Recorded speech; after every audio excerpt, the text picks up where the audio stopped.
बिस्मिल्लाहिर्रहमानिर्रहीम, अस्सलाम वालेकुम। लाखों करोड़ों दरूदो सलाम मोहम्मद मुस्तफ़ा सल्लल्लाहु अलैहि वसल्लम और आले मोहम्मद पर। मैं हूँ उमर दराज गोंदल और आप मेरा यूट्यूब चैनल देख रहे हैं। आज जुमेरात का दिन, अगर ये कहा जाए कि अब तक की अफ़गानिस्तान की जितनी डेवलपमेंट्स हुई हैं, जितनी सूरत हाल वहाँ पर डेवलप हुई है, उसमें से आज सबसे पॉजिटिव दिन था, तो इसको कहना गलत नहीं होगा। अब आप कहेंगे कि वहाँ पे हमले हो रहे हैं, वहाँ पे एक दूसरे को पीछे धकेलने की कोशिश की जा रही है, मुख्तलिफ दावे और वादे किए जा रहे हैं, तो ऐसे में मैं ये बात क्यों कह रहा हूँ कि आज का दिन पिछले चंद महीनों में से वाहिद एक दिन आया है जो हमें लगता है कि अफ़गानिस्तान का मसला हल हो सकता है। तालिबान ने एक ऐसी पेशकश की है और इसके अलावा एक ऐसा असर दिखाई दिया है, हमें लगता है कि कोई पॉलिटिकल इसका सॉल्यूशन दिखाई दे रहा है। पाकिस्तान के वज़ीर आज़म जनाब इमरान खान साहब आज उज़्बेकिस्तान पहुंचे हैं। 2 दिन का उनका दौरा है और आज के रोज़ उनके पहुंचने के फौरन बाद अफ़गानिस्तान के सदर अशरफ गनी साहब भी उज़्बेकिस्तान पहुंच गए हैं।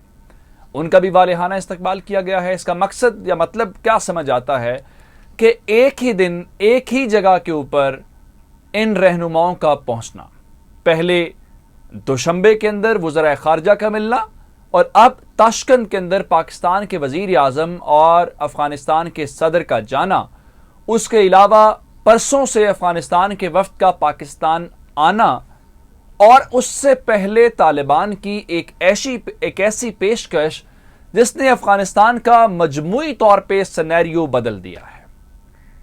कोई बहुत बड़ी डिमांड नहीं है, क्योंकि अशरफ गनी हुकूमत कुछ और बात कह रही है। हमारे पास खबर आ गई है अफ़गानिस्तान से और अफ़गानिस्तान की हुकूमत को लेकर तालिबान ने ये कहा है कि अगर आप लोग अमन के लिए वाक़तन संजीदा हैं और आप चाहते हैं कि टेबल टॉक के ज़रिए या मुज़ाकरात के ज़रिए या किसी जगह बैठ के कोई पॉलिटिकल हल निकालें, तो अफ़गानिस्तान के तालिबान बिस्मिल्लाह करके उसके लिए तैयार हैं। और उन्होंने 1 महीने नहीं, 1 हफ्ते के लिए नहीं, बल्कि 3 महीने के लिए अफ़गानिस्तान के तालिबान ने सीज़ फायर यानी जंग बंदी की बाकायदा पेशकश कर दी है। पिछली वीडियो के अंदर मैंने आपको कुछ तफसीलात इसके मुतालिक बताई थी, लेकिन ये अब हमारे पास मज़ीद तफसीलात आ गई हैं और हमें मालूम ये हुआ है कि ये पेशकश कैसे की गई है, क्यों की गई है, कहाँ की गई है और इसके ऊपर अमल दरामद का क्या हल बताया गया है। और अशरफ गनी की हुकूमत ने इस बात की तस्दीक कर दी है कि वाक़तन ये बात दुरुस्त है, उनसे इस बारे में बात की गई है और उनको पेशकश की गई है। एक बात हो गई। दूसरी बड़ी खबर यह है कि अफ़गानिस्तान का इंफ्रास्ट्रक्चर तबाही के दहाने पे पहुंच गया है। इंफ्रास्ट्रक्चर से मुराद रोड्स हैं, इंफ्रास्ट्रक्चर से मुराद इमारतें हैं, गवर्नमेंट को ऑफिस चाहिए होते हैं।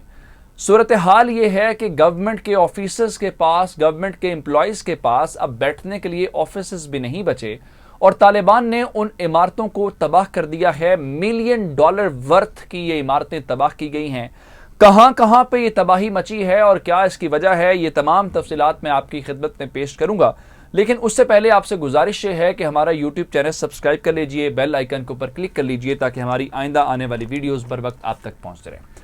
नाज़रीन, पिछले चंद दिनों से SCO जो वज़राए ख़ारजा हैं वो दोशंबे के अंदर मिल रहे हैं और वहाँ पर हर कोई अपना जो मुद्दा है वो बयान कर रहा है। पाकिस्तान के वज़ीर ख़ारजा ने भी वहाँ पे बात की है कि अमन डील होगी, कोई मामला आपस में हल करेंगे तो फिर आगे बात बढ़ेगी। यही बात चीन ने की है, यही वज़ीर ख़ारजा जो रूस के सरगई लारोफ है उन्होंने भी बात की और दीगर भी लोग यही बात कर रहे हैं। लेकिन अब इससे सूरत हाल थोड़ी सी आगे चली गई है और जो हमसाया ममालिक हैं वो फर्दर इसमें इन्वॉल्व होते दिखाई दिए हैं। पाकिस्तान ने 2 बड़े काम किए हैं। पाकिस्तान अफ़गानिस्तान के तमाम हमसाया ममालिक को कॉन्फिडेंस में लेना चाहता है, क्योंकि सबकी सिचुएशन एक है, सबको डर है कि अगर यहाँ जंग होगी, सिविल वॉर होगी तो बहुत ज़्यादा मुहाजिरीन आएंगे, उनको कौन संभालेगा। दूसरा ये है कि हमारे पास तालिबान आ रहे हैं तो हम उनको डिक्टेट नहीं कर रहे, हम उनके ऊपर कोई सोल्यूशन थोप नहीं रहे, हम उनको मौका दे रहे हैं आपस में बातचीत करें। और पाकिस्तान अपनी बेसिकली सिफारतकारी कर रहा है और इस सिफारतकारी के असरात नज़र आना शुरू हो गए हैं। मैंने आपको इंट्रो के अंदर बता दिया कि प्राइम मिनिस्टर खान पहुंचे हैं और प्रेसिडेंट गनी भी जो हैं वो उज़्बेकिस्तान ताशकंद पहुंच गए हैं।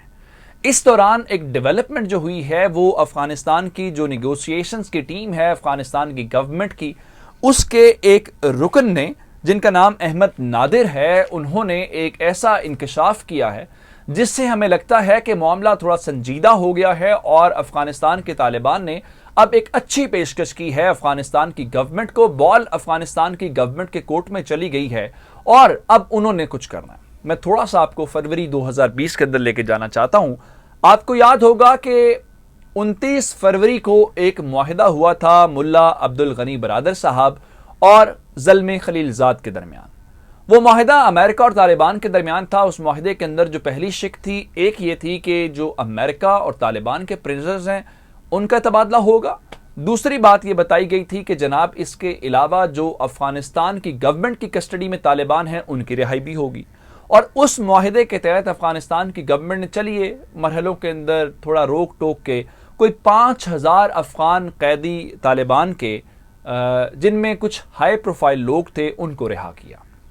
اب طالبان نے ایک بڑی پیشکش یہ کی ہے جس کو اشرف غنی کی گورنمنٹ کو سیریس لینا چاہیے اور صورتحال بہتر ہو سکتی ہے۔ انہوں نے کہا 3 مہینے کے لیے سیز فائر کر سکتے ہیں۔ اس کا فائدہ یہ ہے کہ اشرف غنی کی گورنمنٹ انٹرنیشنل سپورٹ لے سکتی ہے، اپنی فوج کو اکٹھا کر سکتی ہے، ان کو دوبارہ سے موٹیویٹ کر سکتی ہے یا اس دوران کوئی ٹیبل ٹاک کے ذریعے مسئلے کا حل نکال سکتی ہے۔ انہوں نے 2-3 بڑی جو پیشکشیں کی ہیں اور جو ڈیمانڈز کی ہیں میں آپ کو بتا دیتا ہوں۔ پہلی یہ ہے کہ 7000 لوگ ہیں ان کے اس وقت جیلوں کے اندر افغان گورنمنٹ کی۔ طالبان نے کہا ہے کہ ان 7000 لوگوں کو فوری طور پہ رہا کیا جائے، پہلی شرط۔ دوسرا، اقوام متحدہ نے طالبان کے نام بلیک لسٹ کیے ہوئے ہیں ان کے بہت ساری قیادت کے۔ وہ چاہتے ہیں کہ آپ امریکہ کو کہہ کے وہ نام ہمارے بلیک لسٹ سے نکلوائیں، اور اگر آپ چاہتے ہیں کہ یہ کام ہو جائے تو اس کے بعد ہم آپ کے ساتھ 3 مہینے کے لیے لڑائی بند کر سکتے ہیں۔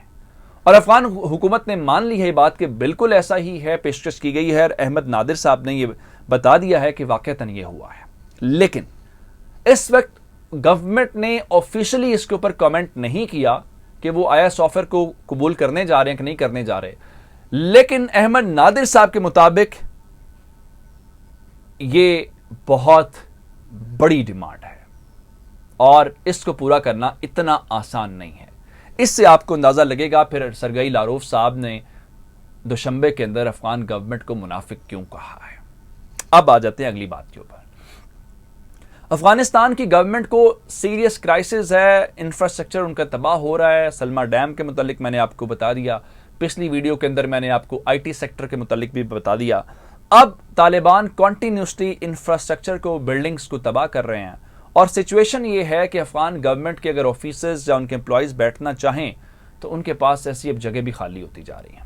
اور جناب ہمارے پاس خبر یہ ہے کہ جو گورنمنٹ نے آج افغان گورنمنٹ نے جو ڈیٹا جاری کیا ہے اس کے مطابق 206 بلڈنگز کو طالبان نے گزشتہ چند دنوں کے اندر تباہ کیا گیا ہے، اور یہ مختلف کارروائیاں ہیں۔ 106 اضلاع کے اندر یہ کارروائیاں کی گئی ہیں۔ گو کہ اس پریس بریفنگ کے دوران انہوں نے یہ بتایا ہے کہ افغان گورنمنٹ نے کہ ان طالبان نے ان اضلاع کے اندر لوٹ مار بھی کی ہے، یہ وسائل چرائے ہیں، یہ کیا وہ کیا، اس کو طالبان نے نگیٹ کیا ہے، ان کا ایسا ہم نے کسی ایسی ایکٹیویٹی کے اندر انوالو نہیں ہے۔